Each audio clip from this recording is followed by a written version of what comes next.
তারা বিদায় নিয়ে চলে যাচ্ছে। আর আনন্দ যেহেতু এটা দেখবে, কিন্তু যদি তারা বিদায় না নেয় তারা আরেকটা উন্নত শিখরে আরোহণ করতে পারবে না। এই জন্য তারা উন্নত জায়গায় যাওয়ার জন্য এখান থেকে তার ত্যাগ করতে হবে। এটাও আমাদের জন্য একটা কি আনন্দ। আমরা যারা পরীক্ষার্থী বিদায় ছেলে মেয়ে, তোমাদের কাছে দৃষ্টি আকর্ষণ করছে, তোমরা এখানে লেখাপড়া করেছো, শ্রম দিয়েছো, সময় দিয়েছো, তোমাদের সাথে আমাদের যেভাবে আচরণ করা দরকার ছিল তোমাদের উপরে তোলার জন্য, তোমাদেরকে মানুষ করার জন্য আমরা চেষ্টা করেছি। হয়তো কারো কাছে ভালো লেগেছে, কারো কাছে ভালো লাগে নাই, কিন্তু বিদায়ের কি কথা সেটা তোমরা হয়তো এখনো বুঝতে পারো না। আজকে দেখেছি, দেখে আমার অনেক কষ্ট লেগেছে। তোমাদেরকে বদ্ধ দেবো কি সুদোয়া করবো। যারা বিদায় নিয়ে চলে যায় তাদের মুভমেন্টটা কেমন হওয়া উচিত ছিল, কিন্তু আজকে দেখছো তোমরা বিদায় বাদ দিয়ে তোমরা শুরু করছো পিকনিক করা।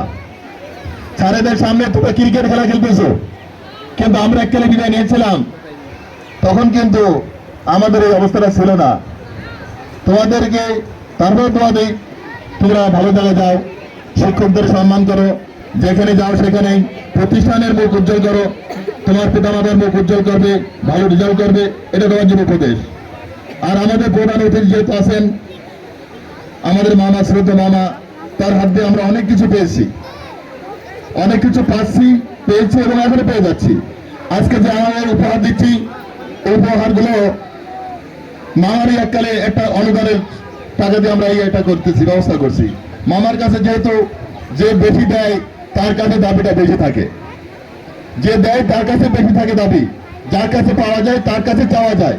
এই জন্য মামার কাছে আমাদের অনন্য বিনয়িত আমরা অনুরোধ করছি মামার কাছে, যেহেতু মামা বলেছিলেন যে একটা বিল্ডিং না হলে একটা গেট ভালো বানায় না, সুতরাং আমরা কিন্তু যেভাবে হোক আমাদের বিল্ডিংটা হচ্ছে এবং আমরা কিন্তু সে মামার কাঙ্ক্ষিত গেটটা কিন্তু হয়তো মামার হাতে হয় নাই, মামা দিতে পারে নাই, হয়তো আমরা নিতে পারি নাই, কিন্তু আমাদের গেটটা কিন্তু সরকার কাছ থেকে আমরা সেভাবে আমাদের বাজেট হয়েছে এবং হয়েছে ইনশাআল্লাহ।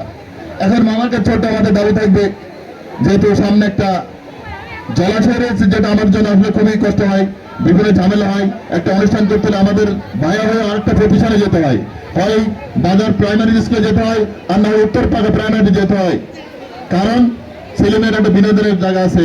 অন্তত মামার কাছে যদি মামা আমাদেরকে একটু সহযোগিতা আহ্বান, জানি মামার অনেক বড়দের মন, তিনি যদি আমাদেরকে একটু সুনজর দেন তাহলে হয়তো আমরা এই সামান্য জলাশয়টা থেকে মুক্ত হবো এবং আমাদের ছেলেমেয়েরা আনন্দে উৎফুল্লে খেলাধুলা করবে। এবং বড় বড় জানাজার নামাজগুলো যেখানে হয় খুব কষ্ট হয়, এখানে অনেক সময় ঝামেলা হয়, সেই জানাজার মাঠটা এটা অন্তত ভালো হবে। আমি আশা করছি মামা এর প্রতি দৃষ্টি আকর্ষণ করবেন, দৃষ্টি দিবেন। আর যারা বিদায় নেবে তার সুস্বাস্থ্য দীর্ঘায়ু কামনা করে